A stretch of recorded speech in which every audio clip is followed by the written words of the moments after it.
আসসালামু আলাইকুম। আজকে আমরা কম্পিউটার অফিস অ্যাপ্লিকেশন অর্থাৎ কম্পিউটার বেসিক ট্রেনিং এর পঞ্চমতম ক্লাস শুরু করব। যাই হোক, কথা না বাড়িয়ে আমরা ক্লাসে যাই। তো আমরা ইতিপূর্বে হোমের কাজ শেষ করছি, আজকে ইনসার্টের কাজ আমরা শেষ করছি প্রায়। তো আমরা কিছু কাজ বাকি আছে, সেজন্য আজকে ইনসার্টের কিছু ক্লাস নেওয়া হবে।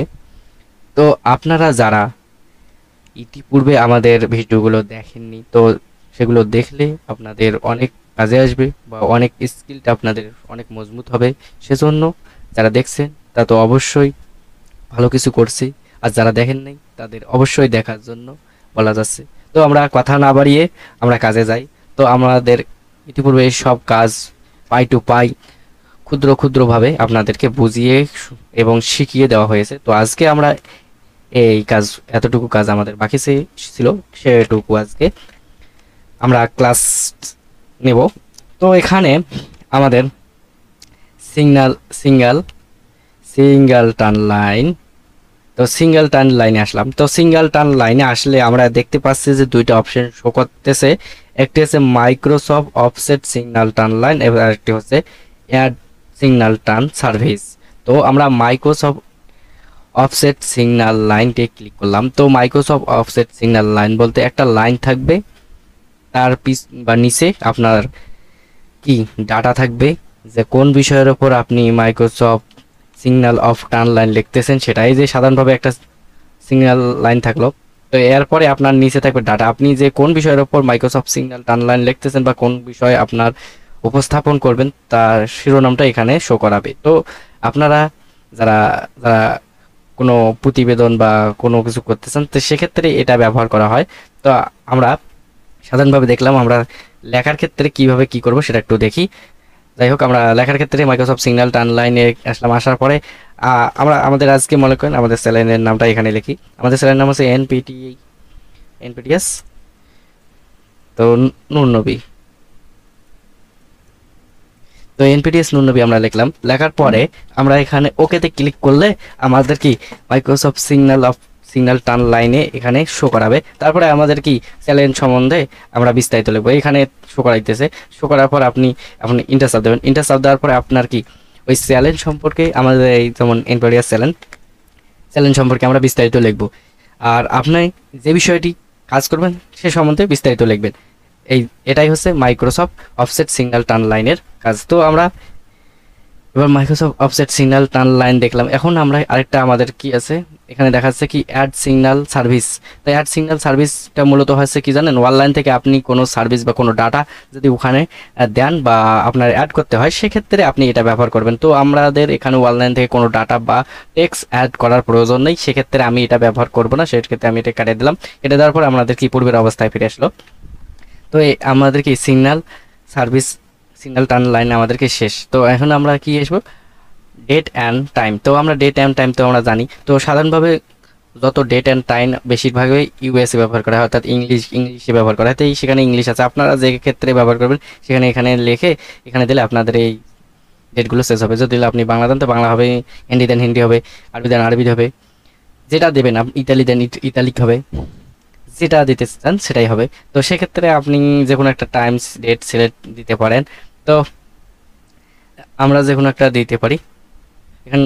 তো আমরা তাহলে এটা দিলাম, দেওয়ার পরে যে এখানে আসবো, এখানে আসলে ওকে দিলে আপনার কি কিছু 9 এপ্রিল 2025। তো আমরা দেওয়ার পরে আপনি যদি ইন্টারেস্ট চাপ দেন, ইন্টারেস্ট চাপ দেওয়ার পরে আপনি যে আপনার নোট মনে করেন আজকের নোট, মনে করেন আজকে 9 এপ্রিল 2025, সেক্ষেত্রে দেওয়ার পরে আপনি ইন্টার চাপ দেওয়ার পর আপনার কি এখানে নিচে আসবে। আপনার নিচে আসার পর আপনার কি নোট আপনি করতে পারেন। এক্ষেত্রে নোটের উপরে ডেট দিয়ে আপনি মাইক্রোসফট ওয়ার্ডে আপনার নোট তৈরি করতে পারেন। আবার আপনি যে কোনো কিছু লিখতে চান সেক্ষেত্রে আপনি ডেট দিয়ে এভাবে লিখতে পারেন। সেক্ষেত্রে এই জন্য ডেট অ্যান্ড টাইম ব্যবহার করা হয়ে থাকে। তো আমরা ডেট অ্যান্ড টাইমের কাজ শিখলাম। তো এখন আমরা শিখি অবজেক্ট। তো অবজেক্ট অর্থাৎ হচ্ছে কি, অবজেক্ট দুই প্রকার। একটা হচ্ছে কি আপনি অবজেক্ট দেবেন, অর্থাৎ আপনার ইমেজ বলতে ফটো টটো এইরকম কিছু। আর একটা আছে টেক্সট মানে কি কোনো লেখালেখি। তো আমরা একটু দেখি। তো এই প্রথমে অবজেক্টে ক্লিক করলাম। তো আপনার এখানে আসবে, আসার পরে আপনার কি এখানে এসে সাধারণ কি ডকুমেন্ট যাবে, তারপরে যদি আপনার পিডিএফ থেকে পিডিএফ যাবে, পিডিএফ যদি দিতে চান তাহলে পিডিএফ দেবেন, বা যে কোনো জিনিস থাকলে যে দিতে পারেন। তো আপনি যদি পিডিএফে ক্লিক করেন এখানে, তো আপনার এখানে পিডিএফে নিয়ে যাবে। তো এখানে আপনার এখানে মনিটরে এখানে যদি পিডিএফ থাকে তো পিডিএফে নিয়ে যাবে। তো আমাদের এখন পিডিএফ দেওয়ার দিব না, তো আমরা এটা যদি দেওয়ার পরে এটা ওপেন ক্লিক করলে এখানে পিডিএফ আসবে। তো আমরা এখানে ক্যান্সেল করে দেবো। তো ক্যান্সেল করে দেওয়ার পর তো আমরা এখানে আবার আসবো, আসার পর অবজেক্ট টেক্সট ফর ফাইল। তো টেক্সট ফর ফাইল বলতে আমরা কি কোনো কিছু লেখালেখি টেক্সট, তো এখানে আসবো। তো আমার এখানে কোনো ফাইলটি আমি লিখিয়ে রাখিনি আগে, তা এখানে লেখার পরে আপনি এখানে ইনসেটে যদি ক্লিক করেন তাহলে আপনার কি লেখাটা এখানে শো করাবে। এই হচ্ছে অবজেক্টের কাজ। তো এখন আমরা এই দুইটা কাজ আছে আমাদের, এখানে আছে ইকুয়েশন অ্যান্ড সিম্বল। তো সিম্বল কি, তো আমি একটু সিম্বল বলি তারপরে আমরা ইকুয়েশনে যাই। তো আমরা এখন সিম্বলে ক্লিক করব। সিম্বল হচ্ছে কি কোনো কিছু, মনে করেন আপনি সিম্বল হচ্ছে এরকম যে ম্যাথ শেষ করার পরে আপনি যে প্রতীক বা চিহ্ন ব্যবহার করেন তাকে হচ্ছে সিম্বল বলা হয়। যেমন এখানে এখানে যে ওহম আছে, গ্রেটার দেন, লেস দেন আছে, তারপর পাই, তারপর আপনার কি গামা, আলফা, এরকম অনেক চিহ্ন আছে। তো সেই ক্ষেত্রে আপনি যদি সিম্বল দিতে চান তো মানে ম্যাথ শেষ করার পরে এখানে ম্যাথ লেখার পরে আপনি সিম্বল দিতে চাইলে এখানে এসে আপনার সিম্বল দিতে পারেন। যদি বলেন যে আমার এই কটা সিম্বল আর আমার সিম্বল দরকার, তখন আপনি মোর সিম্বলে আসবেন। তো মোর সিম্বলে আসার পর আপনার এখানে অনেক সিম্বল দেখতে পাচ্ছেন। তো আপনি যে কোনো একটা সিম্বল সিলেক্ট করে ইনস্টার্টে দিলে তো এখানে আসবে। তো আমি মনে করেন যে কোনো একটা সিম্বল দেবো। তো আমি কি সিম্বল দেবো, এখানে মনে করেন আমি একটা বইয়ের সিম্বল দিলাম। তো বইয়ের সিম্বল দিয়ে এখানে ইনস্টার্ট দিলে এখানে আমাদের কি বইয়ের সিম্বল আসবে। তখন দেখতেছেন আমাদের এখানে বইয়ের সিম্বল আসলো। তো সেক্ষেত্রে বইয়ের সিম্বল আসলো। তো এরকম করে আপনি সিম্বল দিতে পারবেন। তো আমরা এখন সিম্বল দেওয়া শেষে আমরা এখানে কাটবো। তো এখানে আমরা আসবো ইকুয়েশন। তো ইকুয়েশন আসলাম। তো ইকুয়েশনে আসার পরে আপনারা এখানে দেখতেছেন কি ইকুয়েশনে আমাদের অনেক ইকুয়েশন আছে। আপনি যে ইকুয়েশনগুলো করতে চান সেই ইকুয়েশন প্রথমে দিতে হবে। তারপরে আপনি কি মোড়ে আসার পরে আমরা জানি যে বৃত্তের ক্ষেত্রে হল পাই আর স্কোয়ার, সেটা দিয়ে দিলাম। তো পাই আর স্কোয়ার আসলো। তো পাই আর স্কোয়ার আসার পরে আপনি এখানে ইন্টার চাপ দেবেন। তো ইন্টার চাপ দেওয়ার পর আপনার এখানে কি নিচে আসলো। এখন পাইয়ের মান টান দিয়ে আপনি এই পাইয়ের অ্যান্সার বের করতে পারেন। আবার আপনি ইনসার্টে আসবেন, আসার পরে এখানে ইকুয়েশনে আসবেন। আপনি যদি বলেন যে আমি বড় বড় ম্যাথ ক্যালকুলেশন করতে চাই, তখন আপনি এটা দিতে পারবেন। এগুলো আপনার যেটা সূত্র আপনার কাজে লাগে আপনি সেটা দিয়ে আপনি এখানে প্রথমে কি ম্যাথ ইকুয়েশন করতে পারেন। তো আপনি এইভাবে ম্যাথ ইকুয়েশন করতে পারেন। তো এখন আপনি যদি বলেন যে আমার তো শুধু সূত্র হলে হবে না, আমার কি লাগবে, ইকুয়েশন করার জন্য আমার কি লাগবে, ক্যালকুলেশন করা লাগবে। তো আপনি এখন এখানে আসবেন।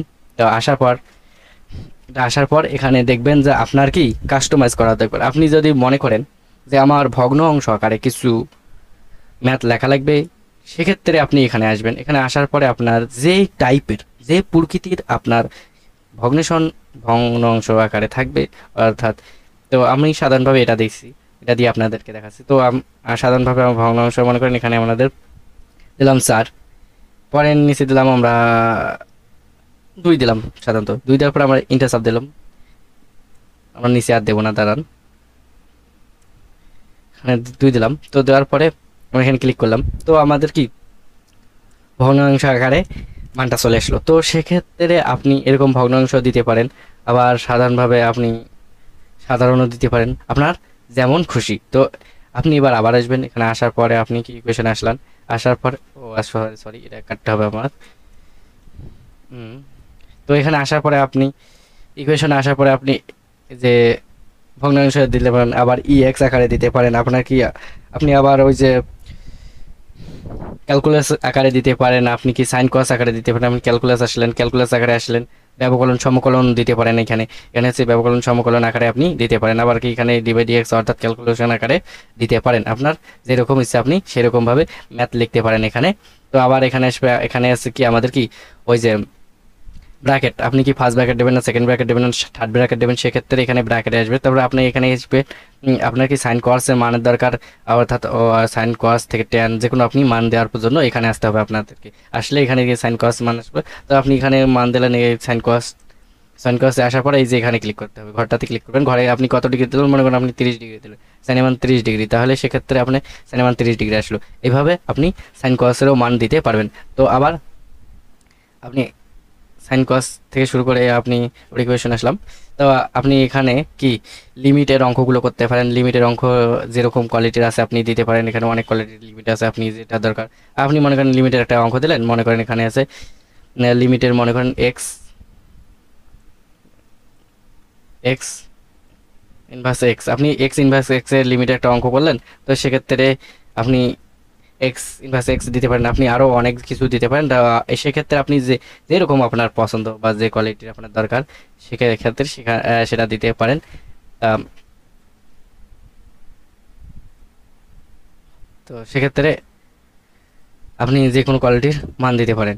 তো এই যে ইনস্টকে আসলাম, তো আমাদের কি লিমিট দেবো, আমরা কি আছে আরও আমাদের ম্যাথ আছে, তো আমরা সেগুলো দেবো। তো এখানে ম্যাথ দেওয়ার পরে আর একটু কিছু কাজ বাকি আছে, মনে করেন এখানে আসলেন, আসার পর তো ম্যাথটার অ্যান্সার, অনেক ক্ষেত্রে ম্যাথের অ্যান্সার অসীম হয়, সেক্ষেত্রে আপনি এখানে অসীম দিয়ে আপনার ম্যাথের অ্যান্সারটা দিতে পারেন, অসীম দিয়ে ম্যাথের অ্যান্সার দিয়ে অসীম দিয়ে আপনি দিতে পারেন। আবার কি প্লাস মাইনাস দিতে হয়, অর্থাৎ ওখানে দেখলাম সিম্বল আর এখানে আছে কি প্রতীক, তো আমরা এখানে কি যদি আমরা প্লাস মাইনাস না দিই তাহলে ম্যাথ করতে পারবো, তো প্লাস মাইনাস সেক্ষেত্রে দিতে পারবো, সমান চিহ্ন দিতে পারবো, কি কিছু নট নট ইকুয়াল দিতে পারবো, কি সর্বসম গুণ ভাগ এগুলো দিতে পারেন, গ্রেটার দেন লেস দেন, তারপরে আমরা কি এগুলো দিয়ে আমরা কি অঙ্ক করবো। তারপরে আমাদের কি এখানে এটা আছে মনে করেন ডিগ্রি সেলসিয়াস ফারেনহাইট যা আছে এগুলো দেওয়ার পরে মনে করেন ম্যাথ করতে হবে। যখন আমি মনে করেন আপনার শরীরের তাপমাত্রা ম্যাথ একটা আছে আপনি লিখবেন, সেক্ষেত্রে আপনার প্রয়োজন মনে করেন একটা আপনার শরীরের তাপমাত্রা 30 ডিগ্রি, আপনি কি মনে করেন এখানে ফারেনহাইট আছে, তো আপনি সেলসিয়াস আছে, তো আপনি এখানে সেলসিয়াস দিবেন, মানে তারপরে আবার এখানে ফারেনহাইট রয়েছে ফারেনহাইট, সেক্ষেত্রে ক্যালকুলেশন করার জন্য এগুলো ব্যবহার করা হয়। তো আপনারা এই বিষয়গুলো তো বুঝতে পারছেন, তো এগুলো আপনারা অবশ্যই আপনাদের কি প্র্যাকটিস করতে হবে, প্র্যাকটিসের মাধ্যমে আপনাদের কি আরও স্কিল অর্জন করতে হবে, সেক্ষেত্রে আপনারা ভালোভাবে প্র্যাকটিস করবেন। তো আজকে এ পর্যন্তই আমাদের ভিডিও, ধন্যবাদ, ভালো থাকবেন।